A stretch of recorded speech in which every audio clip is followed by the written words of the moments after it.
Listen to a conversation between a student and an admissions officer at City College. Hi, can I ask you a few questions about starting classes during your summer session?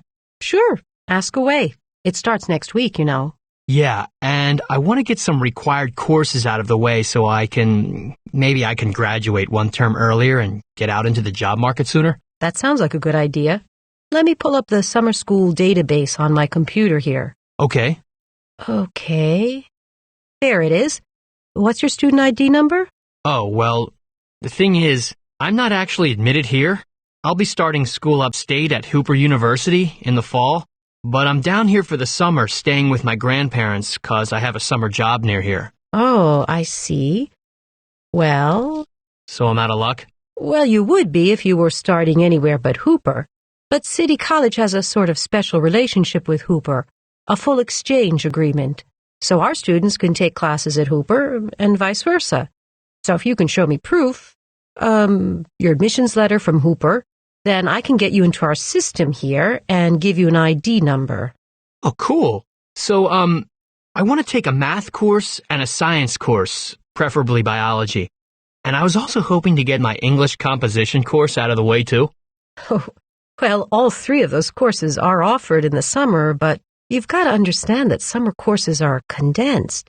You meet longer hours and all the assignments are doubled up because it's the same amount of information presented and tested as in a regular term, but it's only 6 weeks long.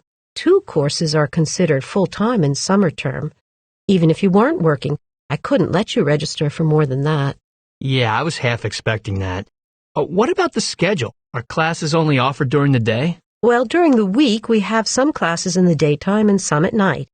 And on the weekends, we have some classes all day Saturday or all day Sunday for the 6 weeks. My job's pretty flexible, so one on a weekday and one on a weekend shouldn't be any problem. Okay, so after I bring you my admissions letter, how do I sign up for the classes?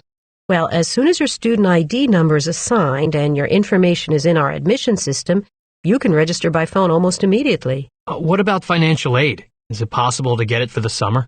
Sorry, but that's something you would have had to work out long before now. But the good news is that the tuition for our courses is about half of what you're going to be paying at Hooper. Oh, well, that helps. Thank you so much for answering all my questions. I'll be back tomorrow with my letter. I won't be here then, but do you see that lady sitting at that desk over there? That's Ms. Brinker. I'll leave her a note about what we discussed, and she'll get you started. Cool.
Listen again to part of the conversation.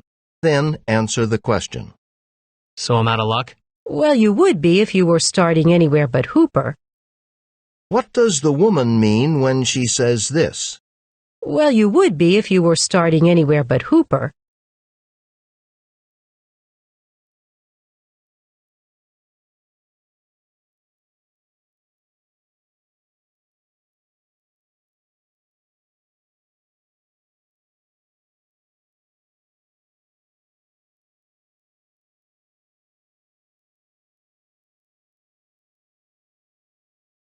Listen to part of a lecture in a world history class. In any introductory course, I think it's always a good idea to step back and ask ourselves, what are we studying in this class, and why are we studying it? So, for example, when you looked at the title of this course in the catalog, Introduction to World History, what did you think you were getting into? What made you sign up for it? Besides filling the social science requirement. Anyone?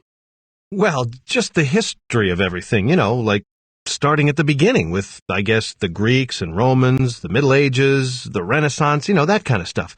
Like what we did in high school.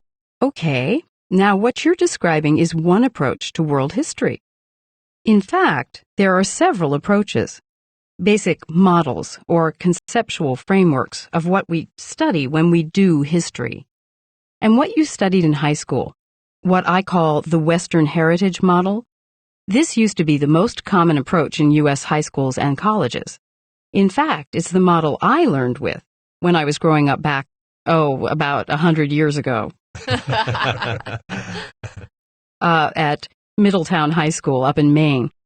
I guess it made sense to my teachers back then, since, the history of Western Europe was the cultural heritage of everyone in my class. And this remained the dominant approach in most U.S. schools till, maybe 30, 40 years ago. But it doesn't take more than a quick look around campus, even just this classroom today, to see that the student body in the U.S. is much more diverse than my little class in Middletown High. And this Western Heritage Model was eventually replaced by, or sometimes combined with, one or more of the newer approaches. And I want to take a minute to describe these to you today, so you can see where this course fits in. Okay, so up until the mid-20th century, the basic purpose of most world history courses was to learn about a set of values, institutions, ideas, which were considered the heritage of the people of Europe. Things like democracy, legal systems, types of social organization, artistic achievements. Now, as I said, this model gives us a rather limited view of history. So in the 1960s and 70s, it was combined with or replaced by what I call the different cultures model. The 60s were a period in which people were demanding more relevance in the curriculum, and there was criticism of the European focus that you were likely to find in all the academic disciplines. For the most part, the different cultures model didn't challenge the basic assumptions of the Western Heritage Model. What it did was insist on representing other civilizations and cultural categories in addition to those of Western Europe. In other words, the heritage of all people, not just what goes back to the Greeks and Romans, but also the origins of African, Asian, Native American civilizations. Though more inclusive, it's still basically a heritage model, which brings us to a third approach, what I call the patterns of change model. Like the different cultures model, this model presents a wide cultural perspective. But with this model, we're no longer limited by notions of fixed cultural or geographical boundaries. So then, studying world history is not so much a question of how a particular nation or ethnic group developed, but rather it's a look at common themes, conflicts, trends that cut across modern-day borders of nations or ethnic groups. In my opinion, this is the best way of studying history, to better understand current-day trends and conflicts. For example, let's take the study of the Islamic world. Well, when I first learned about Islamic civilization, It was from the perspective of Europeans. Now, with the patterns of change model, we're looking at the past through a wider lens. So we would be more interested, say, in how interactions with Islamic civilization, the religion, art, literature, affected cultures in Africa, India, Spain, and so on. Or let's take another example. Instead of looking at each cultural group as having a separate, linear development from some ancient origin, in this course, we'll be looking for the common themes that go beyond cultural or regional distinctions. So, instead of studying a particular succession of British kings or a dynasty of Chinese emperors, in this course, we'll be looking at the broader concepts of monarchy, imperialism, and political transformation.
Listen again to part of the lecture.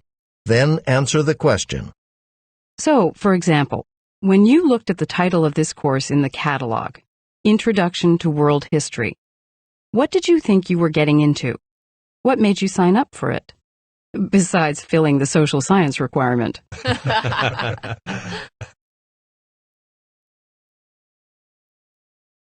What is the professor's attitude?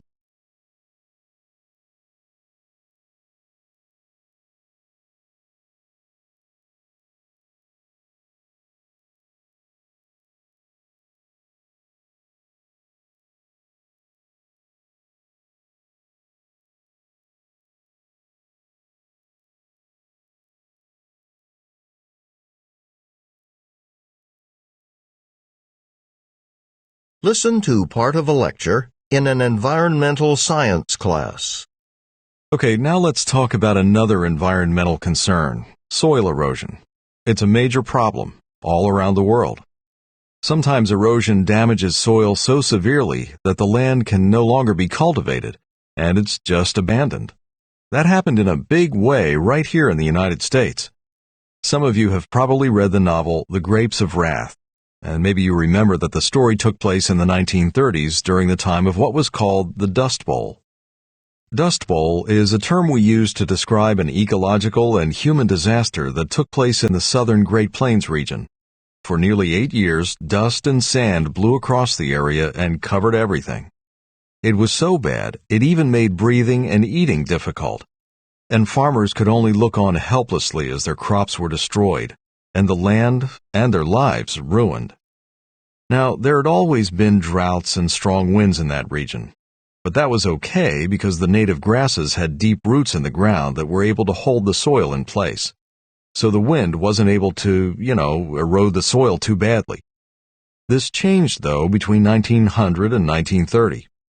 Agriculture was expanding rapidly then, and lots of farmers in the southern Great Plains wanted to grow wheat and other crops they could sell for cash, crops that would be profitable. So they ripped up much of the grassland to plant these crops like wheat, which don't hold the soil down nearly as well. At the same time, livestock, cattle, too many of them, were feeding on grasses in the area and damaging a lot of the grassland. So these animals caused even more erosion of the soil. It didn't help that many of the actual owners of the land were not living anywhere near the area. A lot of the landowners lived way back east and rented out the land to local people who lived on the land and worked on it, but didn't have much reason to take really good care of it. I mean, it wasn't their land, right? The tenant farmers weren't really interested in conserving someone else's soil, not for the long term anyway. Also, some thought the land couldn't really be damaged. That the soil was so rich and deep that it didn't matter if the topsoil, the soil on the surface, blew away. They thought they could just plow up more. But they were wrong. Good topsoil takes a long time to form. It can literally take thousands of years to create good topsoil that will grow vegetation, and a very short time to ruin it. So after only a few years of excessive plowing, the land pretty much couldn't be farmed anymore, and people moved on to other places and let the old areas just sit there. And when they didn't plant anything on that land, that made it vulnerable to even more erosion. So it was kind of a vicious cycle, you could say. Another problem, ironically, was that advances in technology were actually destroying the land instead of improving it. A lot of farmers were using huge new tractors that dug deep into the ground and tore up a lot of the soil. And then, of course, there was the weather. When people look back on the Dust Bowl era, they tend to blame the drought, the lack of rain between 1934 and 1937. We can't ignore the drought. I mean, it was the worst on record at the time and did help bring on this disaster. But without the soil destruction, the drought alone wouldn't have resulted in the devastation we call the Dust Bowl. It was poor farming techniques that made that happen. Since then, though, we've paid more attention to trying to prevent a future Dust Bowl. One thing Congress did was enact a massive government effort to improve soil conservation called the Soil Erosion Act. Under this law, large stretches of land in the southern Great Plains were identified as being at risk for erosion and were taken out of production and turned into permanent grassland. What that did, by protecting the land from excessive farming, was to stabilize the soil. Also, the Soil Erosion Act helped educate farmers to practice better soil conservation techniques, like reducing how often they plowed and using better equipment that would, minimize damage to the soil structure.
Listen again to part of the lecture.